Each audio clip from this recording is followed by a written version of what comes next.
വേനലവധി വന്നപ്പോൾ ഞാനും സഹോദരി നിസയും പിതാവിന്റെ പഴയ ഗ്രാമവീട്ടിൽ താമസിക്കുകയായിരുന്നു. വീട് വലിയതും പിന്നിൽ പഴയ അരിമുറിയും. അമ്മ പറഞ്ഞിരുന്നു, അരിമുറി രാത്രി അടച്ചിടണം, അവിടെ ആരും പോകാറില്ല, പിശാചിന്റെ ശല്യമുണ്ടാവും. ആ കഥ കേട്ടിട്ടും ഞങ്ങൾ കൗതുകപ്പെട്ടു. ഒരു രാത്രി വൈദ്യുതി പോയി. അമ്മ വിളക്ക് തെളിക്കാൻ പോയപ്പോൾ ഞാനും നിസയും പുറത്തേക്കിറങ്ങി. അപ്പോൾ അരിമുറിയുടെ അകത്തുനിന്ന് അരിയോടിക്കുന്ന ശബ്ദം. ഇത്രയും വർഷമായി അടഞ്ഞിരിക്കുന്ന അരിമുറിയിൽ ആരാണ് അരി അരിയുന്നത്? സഹോദരി പറഞ്ഞു. നമുക്ക് നോക്കിയാലോ?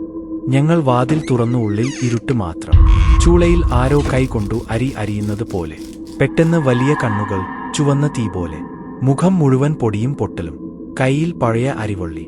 അവൾ ഞങ്ങളെ നോക്കി പറഞ്ഞു, ഈ അരിമുറി വിട്ടുപോകൂ, ഇത് എന്റെ സ്ഥലമാണ്. ഞാൻ വിറച്ച് സഹോദരിയുടെ കൈ പിടിച്ചു. പക്ഷേ വാതിൽ അടഞ്ഞു. പുറത്തേക്കു പോകാനായില്ല. പിന്നിൽ നിന്നു കാറ്റുപോലെ ശബ്ദം. അവൾ അരിവള്ളി ഉയർത്തി മുന്നോട്ട് നടന്നു. ഞങ്ങൾ കരഞ്ഞു, ഞങ്ങളെ വിടൂ. അപ്പോഴേക്കും അമ്മ വിളക്ക് തെളിച്ച് പുറത്തുനിന്നു വാതിൽ തുറന്നു. വെളിച്ചം പടർന്നപ്പോൾ അവൾ അപ്രത്യക്ഷയായി. പിന്നീട് അമ്മമ്മ പറഞ്ഞു, ആ അരിമുറിയിൽ ഒരിക്കൽ ഒരു സ്ത്രീ ജോലി ചെയ്തു. ഒരു രാത്രി അവിടെ കുടുങ്ങി മരിച്ചുവെന്നാണ് കേട്ടത്. ഇന്നുവരെ അവളുടെ ആത്മാവ് അരി അരിയുന്ന ശബ്ദം ഉണ്ടാക്കും.